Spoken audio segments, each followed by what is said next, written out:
O Ancião da Serra, ele nasceu mais ou menos, a ideia do Ancião da Serra nasceu mais ou menos por volta de 2006, porque eu sentia, né, na literatura brasileira, uma necessidade muito grande do negro como realmente um protagonista da sua história. Eu sempre fui apaixonado, meu berço foi a Umbanda, né? Minha mãe era umbandista, e eu achava o Preto Velho um personagem muito rico da nossa história e pouco explorado. Ele sempre servia como pano de fundo de outras histórias. Então eu gostaria de quis torná-lo um protagonista. Ele nasceu nestas serras de Leopoldina. Foi aqui que, entre muita dor e sofrimento, sua mãe lhe trouxe ao mundo.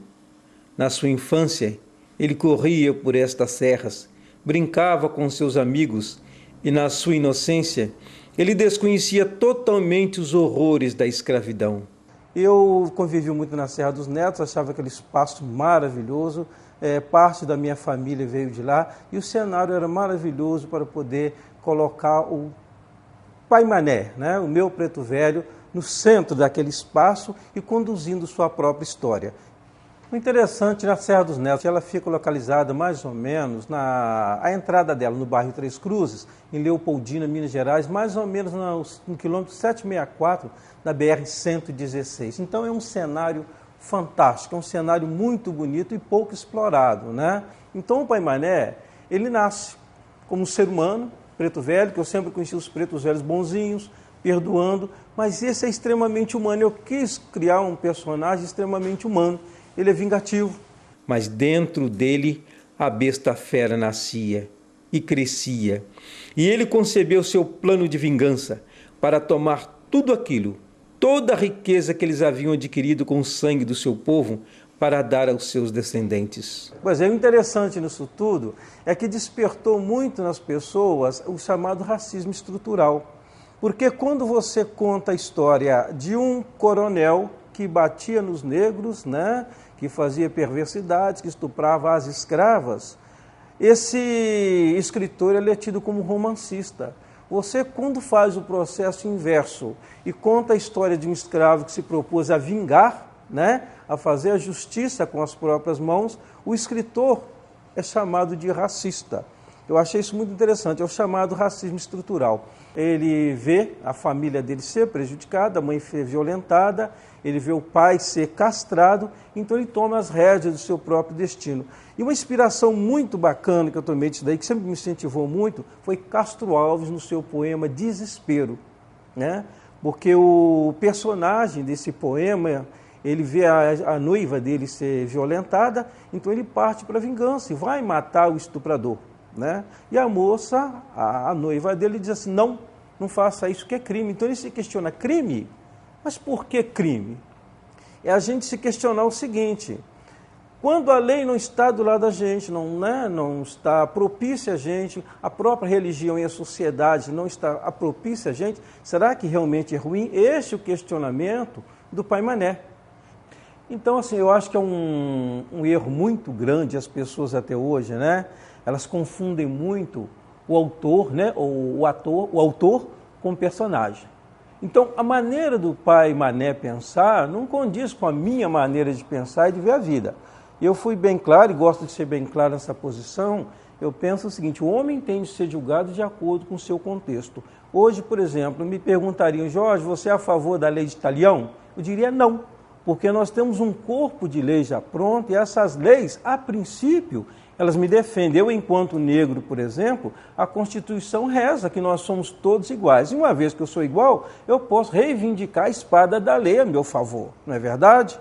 Então, neste contexto em que eu vivo, eu não aconselharia ninguém a lei do Talião. Mas o Pai Mané é um caso especial, né? Estava saindo da escravidão, né? A igreja estava contra ele, a sociedade estava contra ele, a justiça dos homens estavam contra ele. E o Castro Alves, ele coloca bem isso. Então, quem vai ser por mim se não for eu mesmo? Então, é onde ele toma as rédeas do seu próprio destino. Mas eu, assim, tenho por mim que não. Hoje nós temos toda uma sociedade estruturada, nós não precisamos, senão a sociedade, inclusive, vira uma bagunça, né? Eu sempre li isso uma vez, há muito tempo atrás, e interessante, até converso muito e visito também a Gibiteca e gosto muito de revistas do Cônigo. E ele, uma certa vez, foram julgá-lo, porque ele era um guerreiro. Ele matava para poder sobreviver.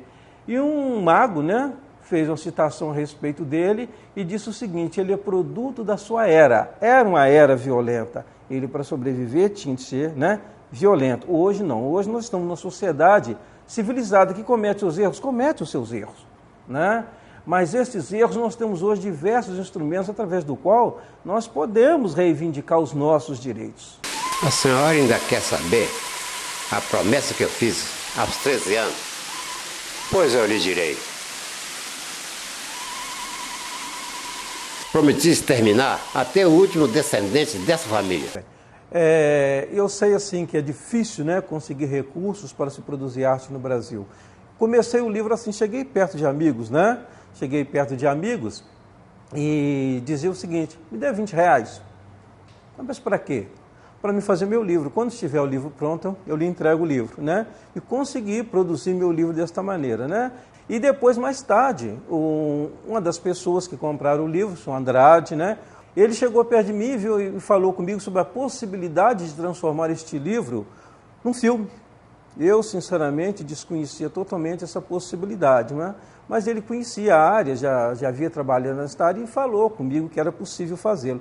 Então eu comecei a angariar recursos, né, para poder realizar esse filme. O Jorge escreveu O Ancião da Serra, eu li a obra do Jorge, achei interessante e falei, por que não transformar essa história em um filme?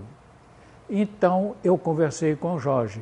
Jorge, eu já trabalhei em cinema, tenho experiência, eu vim para Leopoldina, Minas Gerais, é uma cidade perto da minha cidade onde eu nasci, que é Cataguases, e vim residir em Leopoldina, e aqui eu gosto muito de Leopoldina, então vamos aproveitar essa história de Leopoldina, que é muito interessante, Ancião da Serra, vamos conhecer o local da filmagem, e aí nós vamos fazer uma obra à altura.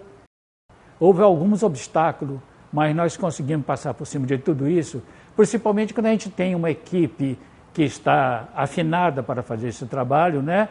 E nós realizamos com vontade, desejo, e fizemos essa obra do Jorge com a equipe que nós tínhamos na época. Mas através disso daí foi possível. E reuni todo um pessoal, né? Chamei pessoas que nunca tinham tido essa experiência, nem mesmo do teatro. Consegui muito mesmo apoio na área rural, por exemplo, o Enéas, gostaria de citar esse nome, que foi assim, muito importante. Ele e a sua esposa Solange cederam a casa dele, colocaram a casa deles à nossa disposição. E um dos membros também do grupo, a mãe dele, o Paulo, né? A mãe dele colocou o carro à nossa disposição, que ia e vinha tranquilamente a hora que a gente precisava. E essas filmagens demoraram cerca de 2 anos para que pudessem ser realizadas, né? Não é brincadeira, é um caso muito sério, subindo, descendo serra. Houve, por exemplo, situações em que nós ficamos, né, cerca de 10 horas na serra, para depois, na hora da edição, a gente aproveitar 15 minutos. O equipamento, a gente não tinha um equipamento à altura. Nós passamos mão no equipamento que a gente tinha para poder fazer este filme, cujo equipamento é esta câmera Sony que nós usamos. Finalmente, nós conseguimos lançar o filme no Cefet. E uma coisa assim que me encantou, eu lembro na época, foi uma tempestade horrível. Mas nós tivemos um público de quase 500 pessoas assistindo o lançamento do filme. E depois disso daí, o filme cresceu muito. Ele foi exibido em Uberaba, o jornal Tempo de Belo Horizonte também soltou uma matéria a respeito do filme. Houve muito questionamento, muitos alunos lendo, e despertou essa necessidade da discussão da questão racial. E o personagem central também, ele foi muito discutido. E 2 perguntas que me marcam até hoje, quando até citei a questão do racismo estrutural, foi um que me perguntou acerca se eu era racista, porque um amigo havia lido o livro e disse para ele que o meu personagem matava muito branco, onde eu fui preciso explicar. Não, ele não mata branco, ele mata especificamente as pessoas que fizeram mal à família dele. E um outro passou perto de mim na rua, eu perguntei para ele o que achou do filme, o que achou do livro.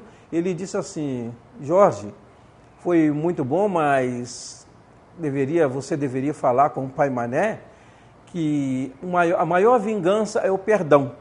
Então, sugeri ele que pessoalmente falasse com o Pai Mané.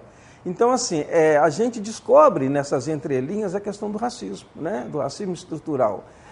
Quem viu o filme gostou, disse para mim que estava muito bem feito o filme, sendo o primeiro filme feito em Leopoldina. Gostaram demais do filme.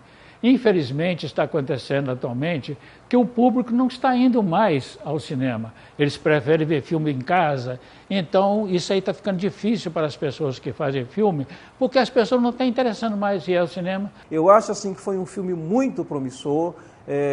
Já são 10 anos de filme e até hoje, né, essa experiência, ele ainda provoca polêmicas, ele ainda provoca discussões. Mas quanto ao Ancião da Serra, ficou na história, viu? Muito bem feito, muito bem dirigido, tá? Eu às vezes brigava com o Jorge, cadê o roteiro? Não, o roteiro está aqui, era no livro que a gente seguia a rota do filme.